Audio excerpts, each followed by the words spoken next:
Welcome to maths classes simplified. मेरा नाम है मनीष। इससे पहले हम 7 क्वेश्चन कर चुके हैं एक्सरसाइज 5.2 के। अब करेंगे क्वेश्चन नंबर 8, जिसमें कह रहा है an AP consist of 50 terms, यानी कि एपी में 50 पद हैं। अब ये जो पद यानी कि टर्म्स हैं, इसको हम किससे डिनोट करते हैं? एन से। तो जो जो चीज हमें दी हुई है उसको हम लिख लेते हैं। तो एन बराबर दिया हुआ है 50। फिर आगे क्या कह रहा है? Of which third term is 12, यानी कि तीसरा पद 12 है। तो ये हम अच्छे से जानते हैं। तीसरा पद है तो A3, चौथा होगा तो A4, पांचवा होगा तो A5, ऐसी 20वां होगा तो A20। तो इस तरीके से तीसरा जो पद है वो कितना है? 12 है। तो हम यहां पर लिख सकते हैं A3 इज इक्वल टू 12। दूसरी तरफ कह रहा है लास्ट टर्म जो है वो 106, यानी अंतिम पद 106 है। तो हम यहां पर लिख सकते हैं L इज इक्वल टू 106। अब हम क्या करते हैं? अंतिम पद को L से डिनोट करते हैं, इसलिए यहां पर हमने L लिख दिया है। और जो तीसरी टर्म होगी वो A3 होगी। एक बीच में लाइन खींचते हैं। अब हम इतना हिस्सा अलग सॉल्व करेंगे और इतना हिस्सा अलग सॉल्व करेंगे। इससे पिछली वीडियो में भी हमने देखा था, जहां A5 था तो A5 को हमने क्या लिखा था? A plus 4D। A अगर A25 होता, A11 होता, A11 था पिछले क्वेश्चन में, A11 होगा तो क्या लिखेंगे उसे? A plus 10D। कहां से आता है 10? 11 माइनस 1 इंटू डी करके। तो डायरेक्ट हम A11 को 8 प्लस 10D लिख सकते हैं। इस तरीके से A3 को हम डायरेक्ट A प्लस 2D लिख सकते हैं। तो A3 को हम यहाँ पर लिखेंगे A प्लस 2D भी लिख सकते हैं, 3 माइनस 1 इंटू डी भी लिख सकते हैं, एक ही बात है। अब हम लिखेंगे A plus 2D is equal to 12। यहां से हमारी क्वेश्चन 1 बनेगी। यहां पर L का फॉर्मूला होता है हमारे पास A plus n minus 1 into d is equal to 106। अब n की वैल्यू तो हमें दी हुई है 50, तो हम यहां पर n की जगह 50 रख सकते हैं। तो A plus 50 minus 1 into d is equal to 106। 50 minus 1 कितना होगा? 49D is equal to 106। तो ये हमारी क्वेश्चन 2 बन चुकी है और यहां पर हमारी क्वेश्चन 1 है। लेकिन हम इनको सॉल्व कैसे करते हैं? हम उसी मेथड से करेंगे जिससे हमने पिछला क्वेश्चन भी किया था। तो इससे पहले अगर आपने पिछली वीडियो नहीं देखी तो उसे जरूर देखिए। उसको देख करके ये क्वेश्चन आपको खुद ही समझ आ जाएगा, क्योंकि ये और पिछला क्वेश्चन सेम ही है। अब हम क्या करेंगे? यहां से A की वैल्यू निकालेंगे। तो हम क्या करेंगे? जो D वाली टर्म है उसको उधर भेज देंगे। तो प्लस का 2D है, उधर जाकर हो जाएगा माइनस 2D। तो A की वैल्यू होगी 12 माइनस 2D। ऐसा ही हमने पिछले क्वेश्चन में भी किया था। अब इसको इक्वेशन 1 हम मानेंगे। अब A की वैल्यू जो हमने इक्वेशन 1 से निकाली है 12 माइनस 2D, वो हम पुट कर देंगे इक्वेशन 2 में। इसे बोलते हैं इंग्लिश में तो सब्स्टिट्यूशन मेथड, और इसे हिंदी में बोलते हैं प्रतिस्थापन विधि। तो अब हम इस मेथड से इसको करेंगे। तो A की वैल्यू हम यहां पर पुट कर देंगे। चाहे तो हम हिंदी में या इंग्लिश में लाइन लिख सकते हैं कि putting this value of A in equation 2, और हिंदी में लिखेंगे A का यह मान समीकरण 2 में रखने पर।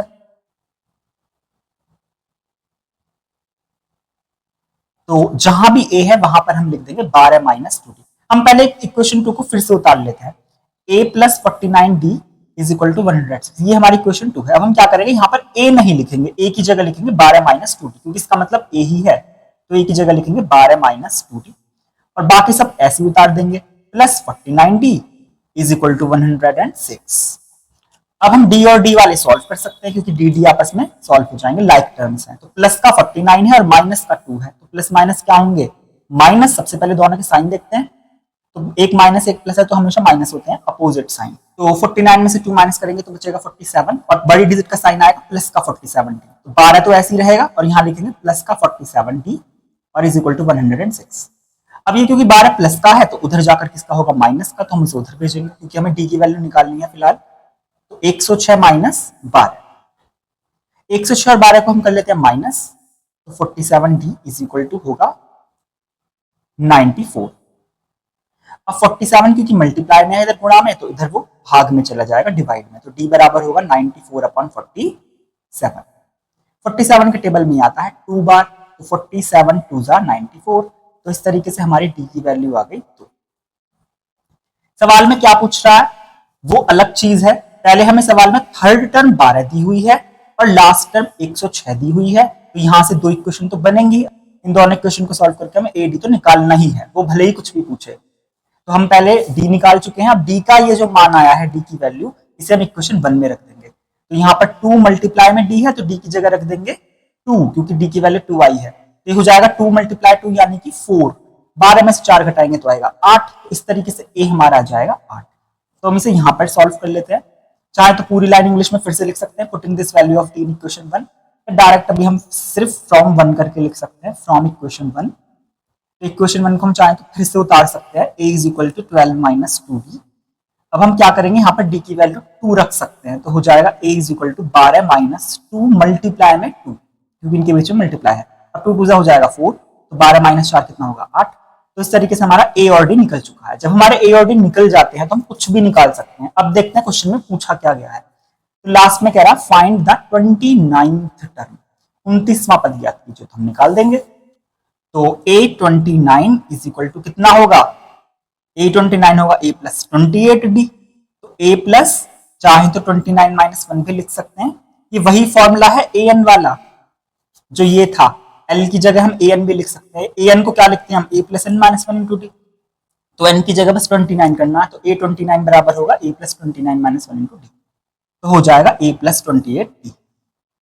a के और d की वैल्यू पुट कर देंगे। a की जगह है 8 प्लस 28, इनके बीच में है मल्टीप्लाई, और d की जगह है 2। तो 28 2 कितने हो जाएंगे 56, और 56 और 8 को करेंगे ऐड, तो कितना आएगा 64। तो इस तरीके से a29 की वैल्यू आई 64,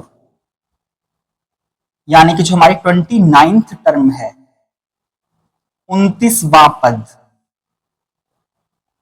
वो आई 64 वैल्यू। तो इस तरीके से ये हमारा क्वेश्चन नंबर 8 हो चुका है। अब देखते हैं क्वेश्चन नंबर 9। क्वेश्चन 9 भी बिल्कुल क्वेश्चन 8 की ही तरह है, यहाँ भी दो इक्वेशन बनेंगे। तो सवाल में साफ साफ कहा गया है थर्ड टर्म 4 है, क्योंकि पहले नंबर पर थर्ड टर्म है, तो पहले नंबर वाले जो है वो थर्ड टर्म है 4। रेस्पेक्टिवली शब्द का क्रमशः है, मतलब का यही है कि जो पहले नंबर पर यहाँ लिखा है और जो पहले नंबर पर यहाँ लिखा है, ये ही दोनों सेम वैल्यू है। तो थर्ड टर्म है 4 और 9th टर्म है -8, यानी कि तीसरे और 9वें पद जो है वो क्रमशः 4 और -8 है। तो हम तीसरे पद को तो लिखेंगे a3, जो कि कितना है 4, बीच में खींचेंगे एक छोटी सी लाइन, और इधर 9th टर्म जो है वो -8 है, यानी कि a9 बराबर है -8। बस अब इन दोनों को सॉल्व करेंगे हम। a3 को क्या लिख सकते हैं a प्लस 2d या 3 माइनस 1 इंटू डी। तो हो जाएगा a प्लस 2d बराबर 4। a9 को लिखेंगे a प्लस 8d, बस इसमें से एक कम करके और d लगा देना है। तो हो जाएगा a plus 9 minus 1 into D बराबर -8, यानी कि a प्लस 8d बराबर -8। तो ये तो हमारी क्वेश्चन 2 बन ही गई है। लेकिन हम हमेशा क्या करते हैं, क्वेश्चन जो 1 होती है उसमें a की वैल्यू निकालते हैं। तो ये जो प्लस का 2d है वो उधर जाकर हो जाएगा -2d। तो यहां से a की वैल्यू आई 4 माइनस 2d, इसको मानेंगे हम इक्वेशन 1। अब एक इक्वेशन 1 से जो a की वैल्यू आई है वो हम यहां पर पुट कर देंगे, तो d निकल जाएगा। तो लिखेंगे putting this value of a, putting this value of a in equation 2। Hindi में भी लिख सकते हैं, a का ही हमारी समीकरण 2 में रखने पर। तो हम पहले समीकरण 2 को लिख लेते हैं, a plus 8d is equal to -8। अब हम क्या करेंगे, यहाँ पर a की वैल्यू जो आई है 4 माइनस 2d वो यहाँ पर लिख लेते हैं। 4 माइनस 2d a की जगह लिखा, बाकी सब कुछ ऐसे ही लिखेंगे, plus 8d is equal to -8। अब ये d और d वाले टर्म है आपस में सॉल्व हो जाएंगे। तो ये प्लस का 8 है और ये माइनस का 2 है, तो प्लस माइनस होंगे माइनस, तो 8 में से 2 माइनस करेंगे बचेगा 6, लेकिन बड़ी डिजिट का साइन आएगा प्लस का, तो प्लस का 6d is equal to minus का 8। अब क्योंकि 4 प्लस का है तो हम उधर भेजेंगे, तो हो जाएगा -4। गलती से ये 6 और 4 जोड़कर 10d नहीं कर सकते, क्योंकि यहाँ पर d नहीं है। d वाली टर्म में ही d वाली टर्म जुड़ती है, ये इस टर्म में d है, ये बिना d के है, कांस्टेंट है। तो इस 4 को हम उधर भेजेंगे, क्योंकि 8 और 4 ही सॉल्व हो सकते हैं। तो 60 बराबर होगा -8 -4, क्योंकि प्लस का 4 उधर जाकर होगा -4। अब माइनस माइनस होंगे प्लस, दोनों के साथ पहले साइन देखते हैं, तो दोनों माइनस माइनस हैं, तो क्या होंगे प्लस। तो 8 और 4 कितने होते हैं 12, साइन बड़ी डिजिट का हमेशा आता है, तो 8 बड़ा है इसलिए माइनस का 12 होगा, तो 60 इज इक्वल टू आ गया -12। अब क्योंकि 6 मल्टीप्लाई में है तो हो जाएगा डिवाइड में, तो d की वैल्यू आएगी -12/6, यानी कि 6 से 12 कटेगा 2, क्योंकि माइनस है तो आएगा -2। तो इस तरीके से d की वैल्यू निकली -2।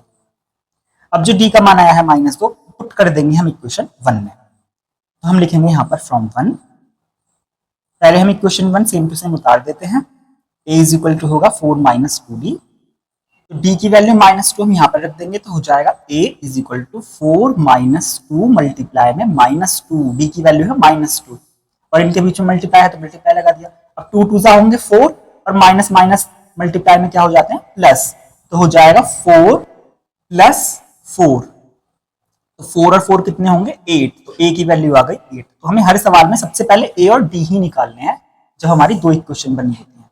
अब इसमें पूछा क्या है, which term of this AP is 0, कौन सा पद शून्य है।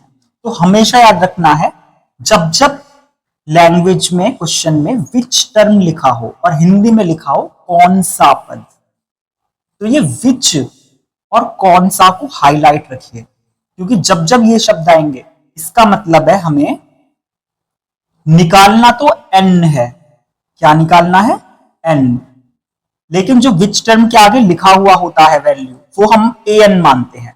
तो विच टर्म 0, कौन सा पद शून्य होगा, तो शून्य तो हम मानेंगे an, हम मानते हैं कि an यानी कि nth टर्म nवा पद 0 है, an तो 0 है, लेकिन वो n क्या है, कौन सा पद है वो हमें निकालना है। हर सवाल में हम हमेशा यही बात ध्यान रखेंगे। तो विच टर्म के आगे जो वैल्यू लिखी रहती है वो हमेशा an मानी जाती है और निकालेंगे n की वैल्यू। तो यहां पर हम लिखेंगे लेट nth टर्म माना nवा पद बराबर 0, यानी कि an बराबर है 0। अब हम an का फॉर्मूला लगाएंगे, क्या होता है a + n - 1 × d बराबर 0। बस अब a और d हम निकाल चुके हैं, वो हम यहाँ पर पुट कर देंगे। a की जगह 8 है, d की जगह है -2, तो यहां से हमारा n निकल जाएगा। तो a की जगह लिखेंगे 8 + n - 1 और d की जगह मल्टीप्लाई में क्या लिखेंगे -2 और मल्टीप्लाई का निशान लगा देंगे इज इक्वल टू 0। अब इसे सॉल्व करने की टेक्निक हमने बहुत अच्छे से पहले भी बताई हुई है। हम हमेशा क्या करते हैं, ये वाली जो टर्म है उसको भेजते हैं माइनस में, तो ये प्लस का 8 है, उसको सबसे पहले माइनस में भेजेंगे। बाकी इस टर्म में अभी हम कुछ नहीं करेंगे, इसे ऐसे ही रहने देंगे। तो प्लस का 8 उधर जाकर होगा -8, 0 का कोई मतलब ही नहीं है क्योंकि 0 में -8 करेंगे तो आएगा -8 ही। अब हम इस -2 की बिल्कुल भी मल्टीप्लाई नहीं करेंगे, हम क्या करते हैं इस टर्म को जो मल्टीप्लाई में होती है उसे हमेशा डिवाइड में भेजते हैं हर क्वेश्चन के अंदर। तो n - 1 यहाँ ऐसे ही रहेगा, तो ये -2 जो मल्टीप्लाई में है ये -8 के अपॉन में आ जाएगा -2। अब ये माइनस माइनस हो जाएंगे कैंसिल और 2 4 होंगे 8, तो n - 1 बराबर आ गया 4, तो n - 1 बराबर आ गया 4। अब ये माइनस का 1 इधर जाकर होगा +1, तो n की वैल्यू आएगी 4 + 1, यानी कि n की वैल्यू आ गई 5, यानी कि पांचवा पद है जो कि शून्य है, यानी कि फिफ्थ टर्म इज 0। तो इस तरीके से ये हमारा क्वेश्चन नंबर 9 भी हो गया है कंप्लीट। अब हम देखते हैं क्वेश्चन नंबर 10। तो क्वेश्चन नंबर 10 है बहुत आसान, यहाँ पे कह रहा है 17th टर्म यानी कि 17वां पद। तो हम जानते हैं 17th टर्म को क्या लिखेंगे, A17। तो कह रहा है 17th टर्म एक्सीड्स मतलब होता है अधिक, यानी कि ज्यादा है। तो 17वीं टर्म जो है वो ज्यादा है कौन सी टर्म से, 10th टर्म से। तो 17वीं टर्म एक तरफ A17 लिखेंगे, एक तरफ 10वां पद यानी कि 10th टर्म लिखेंगे। तो अब देखते हैं क्या कितनी ज्यादा है। तो 17th टर्म जो है वो 10th टर्म से 7 ज्यादा है। 17वां पद 10वें पद से 7 अधिक है। क्योंकि ये 7 अधिक है तो हमें दोनों को अगर बराबर करना हो किधर 7 अधिक करना चाहिए, किधर 7 को प्लस करें। ये टर्म 7 ज्यादा है तो हमें दोनों को बराबर करना है, तो हम टर्म वाले में ही तो 7 को ऐड करेंगे ना, ताकि दोनों बैलेंस हो जाए। तो हम 7 को इधर ऐड करेंगे। तो इस तरीके से यहां पर हमारी एक इक्वेशन बनेगी। बस इतनी सी बात याद रखनी है, जो भी काम हमें करना है वो इधर की तरफ करना है, क्योंकि ये टर्म या तो 7 ज्यादा हो सकती है या तो 5 कम हो सकती है। तो अगर 5 कम करने के लिए कहेगा तो इधर -5 करेंगे। हर क्वेश्चन में हम इसी तरीके से क्वेश्चन बनाएंगे तो बहुत आसानी से बन जाएगी बिना किसी कंफ्यूजन के। जो भी टर्म 7 ज्यादा है, 5 ज्यादा है, 3 ज्यादा है या 2 कम है या 5 कम है, तो उसको तो टर्म को हम इधर लिखेंगे और जो दूसरी वाली टर्म है उसमें प्लस माइनस जो भी करना है दूसरी टर्म में करेंगे। अब A17 को हम क्या लिखेंगे, A + 17 - 1 × D। और इधर ए 10 को क्या लिखेंगे, ए प्लस 10 माइनस 1 इंटू डी, और प्लस 7 तो हमारा ऐसे ही रहेगा, क्योंकि बीच में इक्वल का साइन है और ये भी ए प्लस का है और ये भी ए प्लस का है, तो हम चाहें तो इसी जगह भी इन्हें कैंसिल कर सकते हैं। अगर इस जगह नहीं करना तो हम इसे एक उधर ले जाएंगे तो माइनस का ए हो जाएगा, तो प्लस का ए और माइनस का ए तब कैंसिल हो जाएंगे, उससे तो अच्छा हम इधर ही कैंसिल कर देते हैं। 17 में से एक गया, बचा 16 डी, बराबर 10 माइनस 1 बचा 9 डी प्लस 7। सवाल से एक गायब हो चुका है। अब हमें डी निकालना है तो हम प्लस का 9 डी को भेजेंगे इधर, तो हो जाएगा माइनस 9 डी, तो 16 D minus 9 D is equal to 7। 16 minus 9 करेंगे तो आएगा 7 डी। अब 7 क्योंकि मल्टीप्लाई में है तो इधर जाएगा डिवाइड में, तो डी की वैल्यू कितनी आएगी, 7/7, कैंसिल होके आएगा 1, तो इस तरीके से डी की वैल्यू आ गई 1, और यही हमसे पूछा है कॉमन डिफरेंस। तो 10वां सवाल तो बहुत ही आसान था, तो लिख देंगे common difference is equal to 1, यानी कि सार अंतर जो है वो हमारा आया है 1। तो इस तरीके से हमारा 10 क्वेश्चन भी हो गया है कंप्लीट।